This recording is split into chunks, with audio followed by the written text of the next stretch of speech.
We had our first, honestly slow week of Disney Lorcana since the release of the game.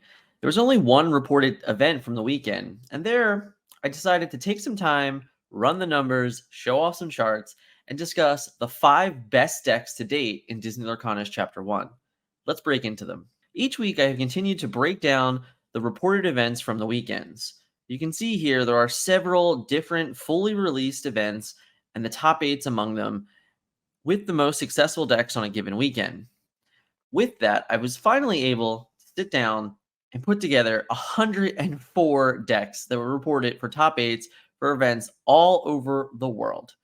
I'm really excited to talk about these today and kind of go through why a given deck is successful and maybe why it's actually some decks aren't more successful. Let's take a look at the entire breakdown of 104 registered top 8 decks from all over the world. As you can see here, coming in the most successful is Ruby Amethyst with 32 top 8s. Amber Steel is right behind with 30, and then Amber Sapphire and Emerald Amethyst each have 11, and then trickling in behind them is a bunch of scattered 4s and 5s. Now, I know it doesn't seem probably to be a shock at all that this is kind of the stats. It's been weekly that we have seen Ruby Amethyst and Amber Steel constantly filling 2 to 3 different top 8s on different events literally all over the world. We have seen a recent uptick in Amber Sapphire and Emerald Amethyst, which is why they have been able to, kind of claim their fame to the Chapter 1 metagame as well. What I wonder, though, is which of these decks is truly the number 5? Which one really can claim that number 5 spot if there's so many that are in a variety of 4s and 3s and 2s and 1s? And then, of course, I start to wonder, well, is it because players like more budget-friendly decks? If there was less budget-friendly decks, would there be more success of more of the expensive decks? A deck like Amber Sapphire is simply not a cheap deck to pick up and buy, which means there being 11 of them is kind of shocking because not only is it a good deck, but it's also likely underplayed because players simply haven't been able to acquire the cards to even give that deck a full, inspection. Ruby Amethyst very early on became the default de facto best deck in the game, and therefore people just kept purchasing Ruby Amethyst cards and over time just kept playing it because they've already shown success. But does it really make it the best deck? And Amber Steel has proven time and time again that you can take just about any 60 cards in the combination of inks and find a way to be successful with it as long as you have the core. We're going to break all these things down in this video, and I'm very excited to get into that. Now, let's break into the unsung heroes and the honorable mentions. My honorable mention for this particular list is the Sapphire Emerald aggressive deck. And this is a very budget-friendly deck as well. As you can see, there are no legendaries in this deck. The most expensive card, I believe, is Cusco, who's sitting around $17 or $18. But everything else here is 10 or less dollars, so it makes it a pretty affordable deck. Now, what makes this deck necessarily worse than its Amethyst counterpart? Well, I think it's recovery. I think this deck is great. I think it does a really fantastic job when you're on the play. However, when you're on the draw, when your mulligans don't go your way, when your hands get clunky, there just isn't enough ways to kind of get out of that. And I think because of it is why we haven't seen more success from a given, in combination of the Emerald Sapphire. Although we have seen three of them make top 8 over the last several weeks since its first incarnation, it's still something that we just haven't seen truly break through or break out. And I'm not certain that in Chapter 1 we even will, because even though this is a very cheap and affordable budget deck, there's a better budget deck on this list that is more likely for players to purchase that deck rather than trying to purchase this one. But I did want to give it its honorable mention because I do think it's one of the more underutilized decks in a budget field. I definitely think it's a deck that more players, if you're on a budget list and you're trying to just play the game, this is a pretty great list to pick up and purchase for a really, really nice value. Now, as you saw on the list, there are several ties. So we're going to have to kind of play favorites in a way, but not really.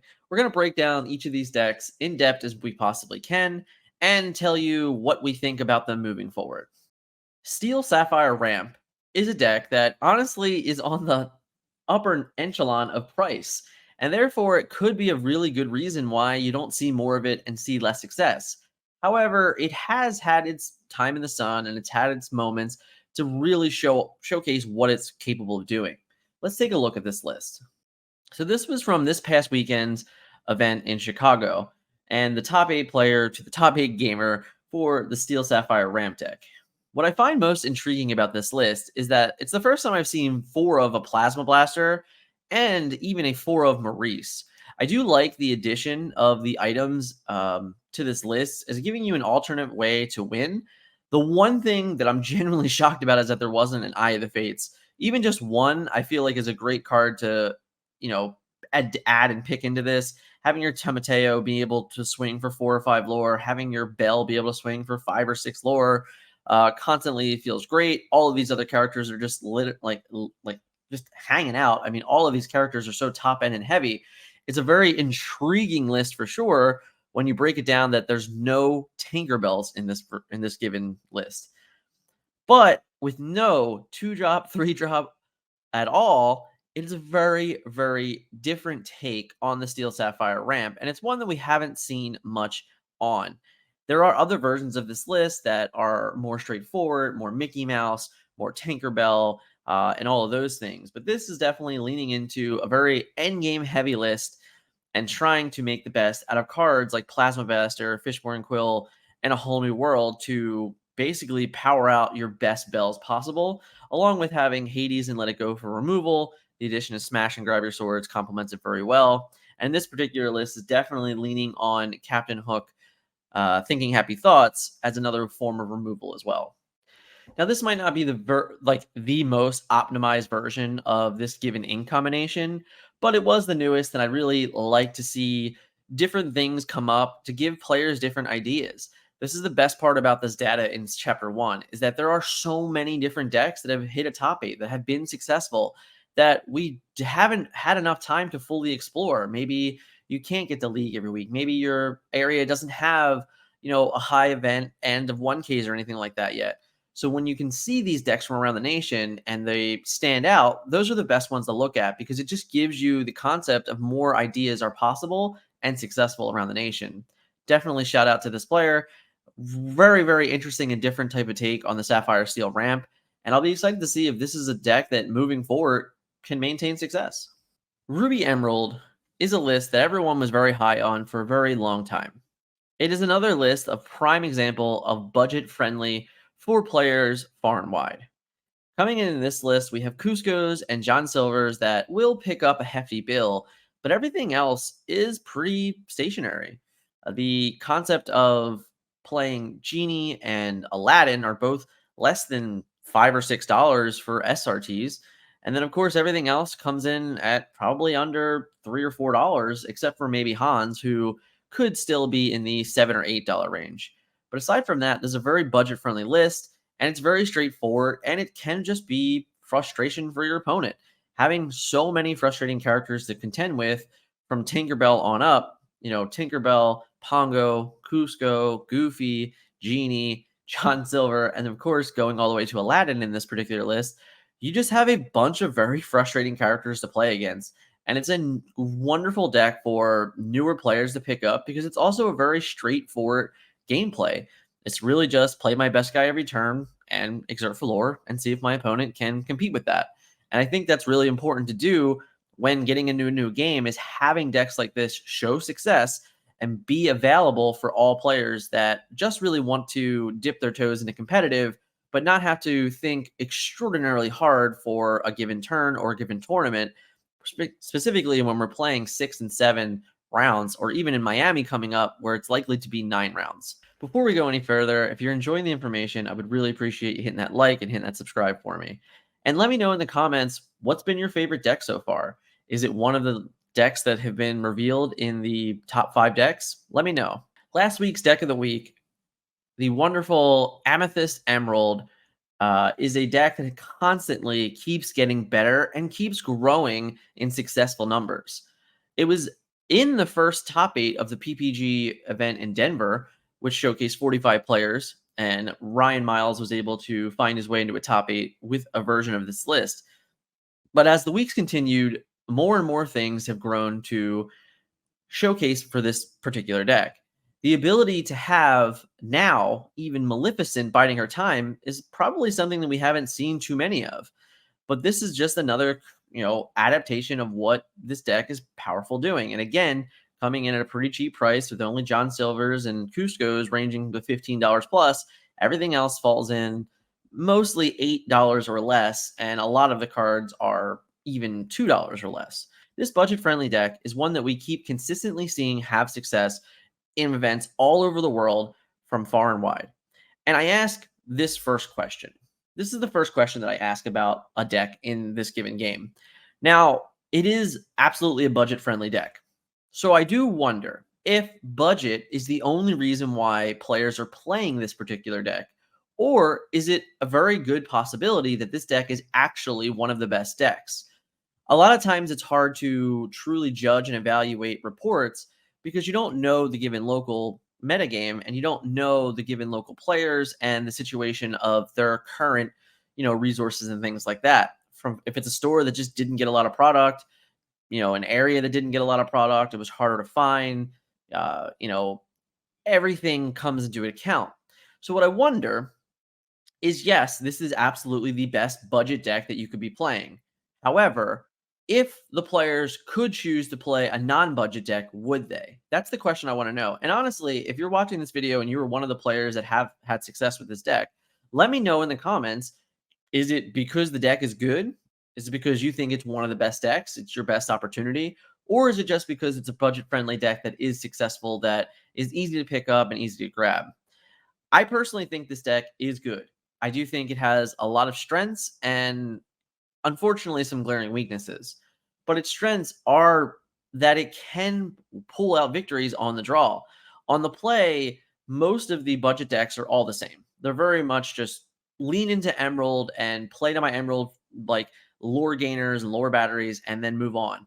Amethyst is the only one that when you go second, you have the ability to recover. You have cards like Rafiki, and the Maleficent and friends on the other side, and like just to kind of break serve, where Sapphire and Ruby do not have those things. So I think of the budget decks, this is absolutely the best one and the one that I would suggest to most players to play. But I do wonder again, is it good and successful just because it's the best budget deck? Or is it capable of truly winning a tournament? We have not seen any reported events that this deck was able to win a tournament. And most of the decks that we have, most of the events that we have heard reported were almost entirely Amber Steel, Ruby, Amethyst, never an Emerald Amethyst. So that's where I'm curious. I'm curious if this deck is actually good enough to compete with the best decks in the game, or if it's just the best budget deck. Let me know in the comments. Now we step away from the budget decks and we look at one of the most expensive decks in the game. Coming in with just a plethora of legendary cards in four ofs, and this particular list that we're looking at does not have Bell, but I have seen versions with Bell also. So when you start to consider that you need 12 plus legendaries, and these are the some of the more playable legendaries, although ironically, Stitch, Carefree Surfer, has actually been on the cheaper end of them, which is considerable to note that this is a card that has seen success across multiple different decks, and its price still hasn't gone up. So if you don't own a playset of this card yet, it might be a good time to pick them up. The mulligan condition of Mickey Mouse Detective is a key factor in a lot of the games for this deck. Being able to accelerate into turn 5 early and then utilize cards like Hades or Rapunzel to replenish your turn 5 powerhouses and above is a key factor. This particular list does not have more than just the Mickey Mouse for ramp because it's not playing a Fishbone Quill, it's not playing Belle, it's not playing Grandma Tella or One Jump Ahead. So it's very much on the, I'm just going to Mickey Mouse on 3 and that's okay with me. This is another deck where it's actually the opposite. I wonder that if this deck could be even more successful if more players had the resources to constantly be playing this deck. From a deck that I have been able to watch and play and truly develop over the last couple weeks, this is a pretty good deck. I think it's been underplayed because it is a pricey deck. I do wonder, as the Chapter 1 ending season is continuing now, as we have a very large weekend coming up for this weekend, and then the following weekend with Miami and Apex Gaming's 5K Invitational, We have two really big, large events coming, and then there's still a bunch of 1Ks and 1.5Ks and above announced further before Chapter 2 is released. This is the deck that I do wonder will actually have a better second half of Chapter 1 than it did its first half, much like the next deck that we're going to be talking about. Amber Steel to date has been the second most successful deck just by a few little bit of numbers to say that. Now, my question is this deck actually the best deck in the game? And here's why. You can see that this version here goes all the way up to Carefree Surfer. We have Akuna Matatas. We have You Have Forgotten Me's. We have Han's 13th in Line. And a ranging effects of different things. This version does not play a whole new world. So when you look at this list, and then if we just fast forward one slide and we see this list, these are actually almost two different decks. This deck has, it has Fire the Cannons, it has a whole new world, it has Rockstar Siege, and this version doesn't. It plays a bigger end game. It plays Carefree Surfer. It plays You've Forgotten Me. It plays Hakuna Matatas and all things like that. It does not play Rockstar Stitch at all. It doesn't even play Zimba, where this list is very in on Zimba and Aladdin and Prince Eric, where this version's just like, nope, I don't need Zimba. I don't need Aladdin. And I think that this is the key factor here, is that this particular deck and the core of this deck with Ariel, with Rapunzel, with Grab Your Swords and Be Our Guest and the songs that you're playing along with, and the removal package, with Smash, Fire the Cannons, Tinkerbell, of course. It's just the fact that these are some of the best cards in the game, and players are finding out that you can mold this particular deck to your playstyle really easily. I personally think it's the best deck in the game. The numbers don't showcase that, but when it comes to reported wins, this deck has just as many wins as Ruby Amethyst from events that did conclude. And because of that, I think that's something to say, because obviously we have seen less number of them. And in earlier events where you had only seen one or two of these in a top 8 and 3 or 4 Ruby Amethyst, this is still the deck that was able to win out. Even going back to last weekend where Nick was able to win an event as well with this list. It's a constant ebb and flow and evolution of this deck from all the way from PPG Denver till Apex Gaming last week to even the event reported this weekend. This list constantly has grown, and it has shown that you can play it as aggressive as you want, as mid-range as you want, and even as control as you want. What is the best? I don't have an answer for you. I think it absolutely depends on your metagame. I think it depends on what you're seeing, and I think it depends on whatever you're predicting. And you can really go and make decisions from that information. But the real cold hard fact is that this deck is just really good, and the core to Amber Steel songs is just really powerful. And whatever you do with it after that is just kind of what you feel best about, and it probably is going to be the best deck for you. So as long as you feel comfortable playing the top end of Carefree Surfers and Krunks and even Zimbas and things like that, then I'm sure that version of that deck is still very successful. If you don't like the Rapunzel version, or you want to go the more budget route, and you're like, I don't have Rapunzels, then you can play the aggressive steel version that was one PPG Denver. It's a constant ebb and flow of this list and the success that it's brought and the reported from all different events. There are so many versions of this list that look different from one another. There's probably like 5 successful versions of this deck that are all 10 or 15 cards different from one another, which I think is remarkable. All in all, my favorite deck in the game, but let's talk about the most successful deck. Ruby Amethyst came out of the gates in week 1 with 4 versions in a top 8 or more, which is crazy. And it really just never slowed down. And this deck, unlike the others, really haven't evolved much at all. It's been mostly the same 50-ish, 55-ish cards. And then, of course, the players that decide that they need 67 or 70 or 71 cards. The constant flow of this deck has really just always been there. And I think it's actually a detriment to itself. Whether or not you need brooms and Mickey Mouse. As you can see, this version does not have Mickey Mouse, but it has brooms. whether or not you need Pocket Watch, as this version decided not to take Pocket Watch, whether or not Elsa and Ursula and Aladdin are good enough to win. Do you need a Mickey Mouse? Do you need Goofy? Do you need Tigger? Things like that. How many Rush characters do we need? Do we need 4 Rafiki? Do we need 4 Maui? This is a constant change for this deck, and it's the decisions that players are making. And then a card like LeFou in this list stands out because it's not something we've seen a whole ton of across the board, but this player decided I'm going to play 3 of them. And of course, the almighty Maleficent and Be Prepared are the end-all be-alls for this deck and the key to true removal, as this deck also opted to not play Dragon's Fire. Ruby Amethyst has been one of the most successful decks. It's won multiple events. It's had multiple events where it's had 4, 3, 5, 6 numbers in the top 8. This is why it's the most successful deck in Chapter 1. Now, my honest question, do you think it's the best deck? I don't. I actually would tell you that if I were going into an event this weekend, if I were playing in a 1K or I were playing in a 1.5K, this is not the deck that I would sleeve up. It's actually like the 4th deck that I would sleeve up. There's 3 other decks that I would much rather play before I play this one, and it's for multiple reasons. One, I do think the kinks in the armor have been shown. I think there are multiple decks in the field that really prey on this deck now, and the real fact is because of how weak Ruby truly is, you don't have a way to really mold your deck differently and change your strategy. Unlike Steel Sapphire, or I'm sorry, Steel Amber, that has the ability to play all sorts of versions of itself in mid-range and control and aggro, this deck doesn't. You're really just being a more repetitive version of itself depending on the cards that you put in it. And because of that, it's predictable. And predictable is not necessarily a good thing unless it's the most powerful thing. And it's starting to show that this is not the most powerful thing.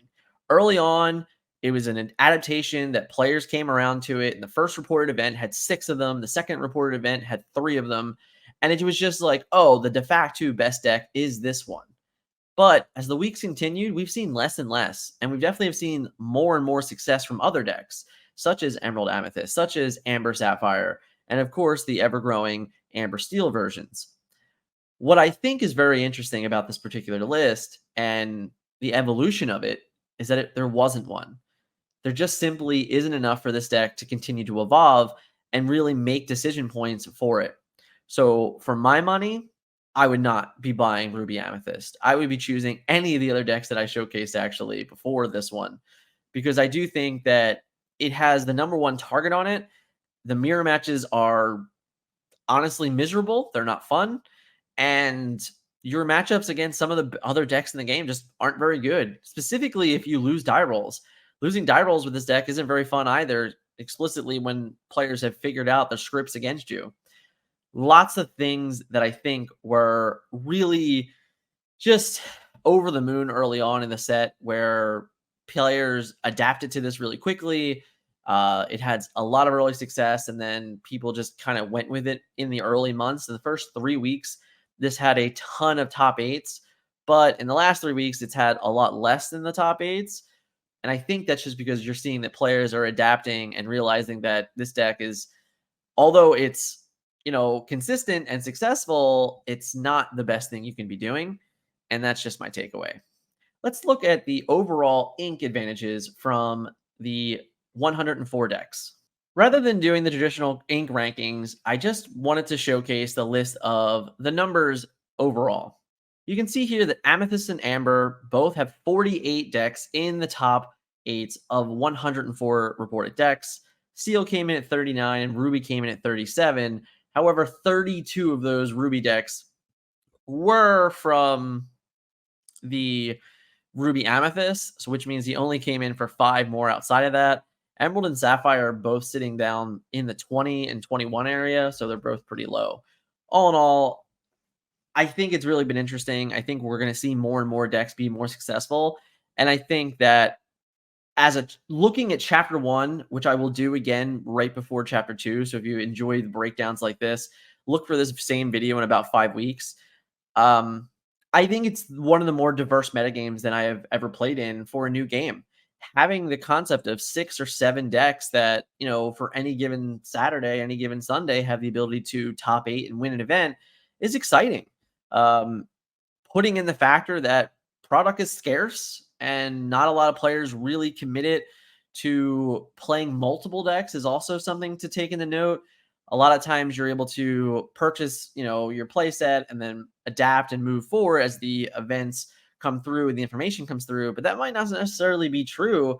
Whereas you might have played in 2 or 3 events already and you played basically the same deck with some minor upgrades or minor changes. And I think that that's a lot to note as well. So, all in all, I think the Chapter 1 metagame for Disney Lorcana has been wonderful. I think it's been a lot of success. I think there's a lot of diversity. And I think that's all really incredible to consider, in a brand new game.